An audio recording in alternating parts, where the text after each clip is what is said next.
बिस्मिल्लाहिर्रहमानिर्रहीम। शुरू अल्लाह के नाम से जो बड़ा मेहरबान निहायत रहम वाला है। अस्सलामु अलैकुम। आज का हमारा टॉपिक है emergency drugs in radiology department, यानी कौन कौन सी अद्वियात हैं जो एमरजेंसी की सूरत में रेडियोलॉजी डिपार्टमेंट में यूज़ की जाती हैं।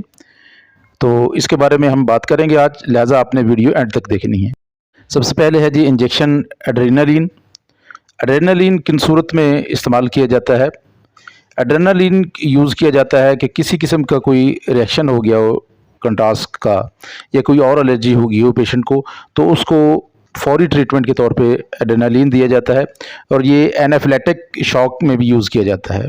इसका जो है एड्रेनालिन का यूज़ जो है 0.5 ml ये यूज़ किया जाता है। उसके बाद है जी इंजेक्शन एविल। एविल इंजेक्शन का इस्तेमाल करते हैं कोई एलर्जी हो जाए, रिएक्शन हो जाए, या आम कंडीशन में ये फीवर हो जिसको फूड एलर्जी के साथ हो जाए, बॉडी पे रैशेस हो जाए, स्वेलिंग हो जाए, कंजक्टिवाइटिस हो जाए, या रनिंग नोज़ या नेज़ल सेक्रेशन आ रही हो और उसको इचिंग महसूस हो रही हो पेशेंट को, उस कंडीशन में भी इस्तेमाल किया जाता है। लेकिन रेडियोलॉजी डिपार्टमेंट में ये जब रिएक्शन हो जाए उसके लिए इस्तेमाल किया जाता है। फिर है जी इंजेक्शन डेकाड्रान, जिसको डेक्सामेथासोन भी कहते हैं या डेक्सा भी कहा जाता है। डेक्सा जो है इंजेक्शन है, ये सीवियर किस्म की एलर्जी हो जाए तो उस कंडीशन में इस्तेमाल किया जाता है। यानी जब कंट्रास्ट आपने दिया है, ये कोई इंजेक्शन लगाया है पेशेंट को तो रिएक्शन हो गया है। इसके अलावा ये कई और इसका इस्तेमाल भी होता है मेडिकल में, तो उनमें कोई फ्लूइड की रिटेंशन हो जाए, स्वेलिंग हो जाए और बहुत ज़्यादा फ्लूइड इकट्ठा हो जाए, उस सूरत में दिया जाता है। अर्थराइटिस वगैरह में भी ये इंजेक्शन यूज़ किया जाता है। इसको टेस्ट डोज के बाद देते हैं। फिर है जी इंजेक्शन वैलियम, जिसको डेजिपैम भी कहते हैं। ये 5 mg या 10 mg में दिया जाता है। जो वैलियम इंजेक्शन है ये दिया जाता है जब सीवियर किस्म की एंग्जाइटी की कोई कंडीशन हो, उसको रिलीव के लिए, या अल्कोहल की विड्रॉल के लिए भी इस्तेमाल किया जाता है और ये रेडियोलॉजी डिपार्टमेंट के अंदर। इसके अलावा मुख्तलिफ जो प्रोसीजर होते हैं उनमें दिया जाता है ताकि उसको याद ना रहे पेशेंट को, जब सर्जरी वगैरह या कोई प्रोसीजर करना है तो इससे थोड़ी सी गनुदगी आती है पेशेंट को। ये सर्जरी से पहले पेशेंट को दिया जाता है ताकि उसको एग्जाइटी ना हो। इंजेक्शन बेस्कोपान, हायोसिन भी कहते हैं इसको। ये इंजेक्शन दिया जाता है पेशेंट को कि जब पेशेंट को पेन अबडामन हो, स्टमक में दर्द हो, उसके लिए दिया जाता है, या बावल क्रम्प्स हो रहे हों उसके लिए दिया जाता है ताकि डाइजेस्टिव सिस्टम में रिलैक्स हो।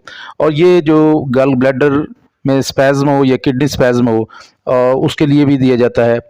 तो ये रेडियोलॉजी डिपार्टमेंट में जब बैरियम एनीमिया करते हैं उस कंडीशन में भी ये दे दिया जाता है, क्योंकि जब कंट्रास्ट देते हैं या फॉलो थ्रू के अंदर पेट दर्द हो जाए पेशेंट को तो उस कंडीशन में ये दिया जाता है। फिर है जी इंजेक्शन सोलोकार्टिफ, इसको हाइड्रोकार्टिसोन भी कहते हैं इंजेक्शन को। ये हाइड्रोकार्टिसोन या सोलोकार्टिफ इंजेक्शन जो दिया जाता है रेडियोलॉजी डिपार्टमेंट में जब पेशेंट को कोई स्वेलिंग हो गई हो, पेशेंट को इंजेक्शन दिया आपने और उसको रिएक्शन हो रहा हो तो उस कंडीशन में दिया जाता है। लेकिन आमतौर पर मेडिकल में इसको जब जॉइंट पेन हो उस कंडीशन में, या अर्थराइटिस वगैरह हो, फिर भी दिया जाता है। जैसे शोल्डर में, नी जॉइंट में, या हाथ में, रिस्ट वगैरह, हिप जॉइंट में, तो उस कंडीशन में भी ये इस्तेमाल किया जाता है। लेकिन रेडियोलॉजी में उसकी एलर्जी के ट्रीटमेंट के लिए दिया जाता है। जब पेशेंट को एलर्जी होगी और जिस्म में कोई स्वेलिंग हो रही हो फिर दिया जाता है। फिर है जी इंजेक्शन एट्रोपिन। एट्रोपिन इंजेक्शन का जो फंक्शन है ये सलाइवा को रिड्यूस करता है, और जो फ्लूइड होता है रिस्पिरेटरी ट्रैक्ट के दौरान कोई सर्जरी करनी है, रेडियोलॉजी डिपार्टमेंट के अंदर जब आपने उसको पेशेंट का कोई करना है, सेलोग्राफी करनी है, तो उसके लिए कंडीशन में दिया जाता है इसको, ताकि पेशेंट को बार बार थूक ना आए।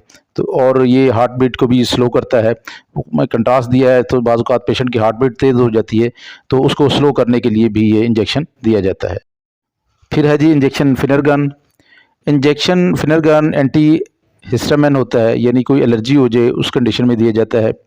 यानी बॉडी पे कभी इचिंग महसूस हो रही हो और स्नीजिंग हो रही हो, रनिंग नोज़ होना शुरू हो जाए या आंखों से पानी आ जाए, ये कंट्रास्ट का रेडियोलॉजी डिपार्टमेंट में स्पेशली जब कंट्रास्ट से कोई एलर्जी हो जाए और ये कंडीशन शो हों तो उस कंडीशन में ये इंजेक्शन दिया जाता है। प्रोमेथाजाइन भी इसको कहते हैं, तो ये इंजेक्शन फॉर दे देते हैं। फिर है जी इंजेक्शन डेरिफिलन। इंजेक्शन डेरिफिलन जो है ये अस्थमा की ट्रीटमेंट के लिए, ये क्रोनिक ब्रोंकाइटिस हो जाए और क्रोनिक ऑब्स्ट्रक्शन हो जाए, पल्मोनरी डिसऑर्डर कोई हो जाए डिपार्टमेंट के अंदर, तो उस कंडीशन में पेशेंट को फ़ौरन दिया जाता है। इसके बाद है जी इंजेक्शन फेनिटोइन सोडियम या एप्टोइन भी इसको कहा जाता है। ये इंजेक्शन इस्तेमाल किया जाता है जब पेशेंट को कार्डियक अरेथमाइज हो जाए, सीज़र हो जाए या सर में आधे सर में दर्द, माइग्रेन जो है, माइग्रेन में ये दिया जाता है। तो जब कंट्रास्ट दें और साथ ये सिम्टम शो हों तो उस कंडीशन में ये इंजेक्शन दिया जाता है। उसके बाद है जी इंजेक्शन पेंटोपैराजोल। इंजेक्शन पेंटोपैराजोल उस कंडीशन में दिया जाता है जब पेशेंट को रिफ्लक्स हो रहा हो, यानी मैदे से तेज़ाबियत मुंह की तरफ आ रही हो, तो उस कंडीशन में ये दिया जाता है। और हार्ट बर्डनिंग होती है, यानी आम सादा अल्फाज में अगर कहें तो सीना जल रहा होता है, इस कंडीशन में ये पेशेंट को दी जाती है। इसके बाद है जी इंजेक्शन ऑन्डनस्टीरॉन। ये इंजेक्शन दिया जाता है जब नौजिया फील कर रहा हो पेशेंट। नॉर्मली जब कीमोथेरेपी करते हैं या सर्जरी करते हैं तो उस वक्त ये दे दिया जाता है ताकि पेशेंट को वोमिटिंग ना हो, क्योंकि कीमो के दौरान भी बहुत ज़्यादा वोमिटिंग बाज़ पेशेंट को होती है। तो अगर कोई कैंसर का पेशेंट आ जाए तो उसके लिए ये आमतौर पर इस्तेमाल की जाती है, तो प्रोसीजर करने में फिर आसानी रहती है। ये इंजेक्शन मैक्सोलॉन, जिसको मेटोक्लोप्रामाइड भी कहा जाता है, ये मेटोक्लोप्रामाइड जो है ब्रेन पर वर्क करती है और उसको ये प्रिवेंट करती है कि कोई ये फीलिंग ना हो पेशेंट को कि उसको नौजिया या कि वोमिटिंग आ रही है, ये अगर आ रही हो तो उस कंडीशन में ये दे दिया जाता है। फिर है जी इंजेक्शन लैसेक्स। इंजेक्शन जो लैसेक्स है वो इस्तेमाल किया जाता है कि कोई भी फ्लूइड की रिटेंशन हो जाए, जैसे एडिमा हो गया, ये स्वेलिंग हो गई है बॉडी पर, या कंजेस्टिव हार्ट फेलियर हो, लिवर डिजीज़ हो या किडनी डिजीज़ हो, तो उसमें ये इंजेक्शन दिया जाता है ताकि ये फ्लूइड उसको यूरिन पेशेंट को आएगा और निकल जाता है। अल्ट्रासाउंड करने के बाद पेशेंट की कंडीशन नहीं होती तेज़ और यूरिन होल्ड नहीं कर सकता, तो उसको लिए भी ओरल या आईवी देकर पानी, तो फिर ये इंजेक्शन देते हैं ताकि जल्दी यूरिन आ जाए। Injection nitroglycerin. Injection nitroglycerin specially उस वक्त कंडीशन दिया जाता है पेशेंट को जब बीपी बहुत ज़्यादा हाई हो और एंजियो वगैरह करनी हो या सर्जरी की जाती है, ताकि पेशेंट का ब्लड प्रेशर कंट्रोल रहे। और पेशेंट ये उस पेशेंट का होता है जिसको हार्ट अटैक हो गया हो, तो उसको कंजेस्टिव हार्ट फेलियर से बचाने के लिए ये दिया जाता है, ताकि एंजियो वगैरह, सिटी एंजियो जब करना मकसूद होती है, कोरोनरी एंजियो जब करते हैं तो उससे पहले ये दे देते हैं ताकि वो प्रोसीजर कंप्लीट किया जा सके। इसके बाद ये इमरजेंसी ट्रे में जो है वो नॉर्मल सलाइन होना ज़रूरी है। नॉर्मल सलाइन के अंदर जो होता है वो साल्ट होता है। ये मेडिसन मुख्तलिफ़ किस्म के बैक्टीरिया के मुख्तलिफ़ टाइप की जो बैक्टीरिया होते हैं उनको कंट्रोल करती है, उनको रिड्यूस करती है। ये वाश करने के लिए भी इस्तेमाल की जाती है। आईवी जो कैनोला लगाया आपने, उसमें बाज़ औक़ात इंजेक्शन नहीं चलता तो फिर नॉर्मल सलाइन से वाश किया जाता है, ब्लॉकेज वगैरह को ख़त्म करता है। इस तरह कैथेटर को भी वाश किया जाता है।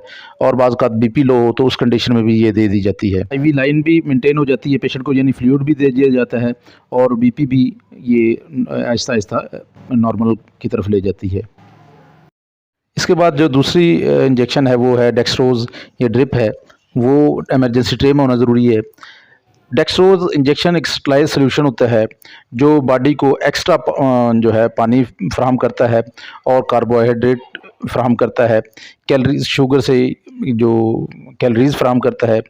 ये उस वक़्त इस्तेमाल किया जाता है जब पेशेंट इस काबिल नहीं हो कि वो लिक्विड ओरली ले सके या पी सके, यानी पानी, या उसको ज़्यादा फ्लूइड की ज़रूरत हो, तो उस कंडीशन में भी ये आईवी लगाई जाती है। इसके अलावा इमरजेंसी ट्रे के अंदर मुख्तलिफ़ साइज़ की जो डिस्पोजेबल सिरिंज होनी चाहिए, मसलन इंसुलिन सिरिंज भी हो, 2cc 2 ml वाली 2cc सिरिंज, 5cc, 10cc, 20 और 50cc वाली सिरिंजेस ज़रूरी होना चाहिए, ताकि पेशेंट को जो कंडीशन ख़राब हो तो जैसे ज़रूरत हो तो फ़ौरन उनसे को इस्तेमाल किया जा सके।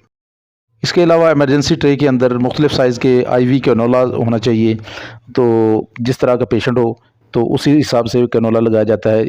इसमें जैसे नंबर बड़ा होता जाता है, जैसे 24 है गेज है तो वो सबसे छोटा साइज़ में चला जाता है, और 14 है तो वो ये कैनोला बहुत बड़ा हो जाएगा।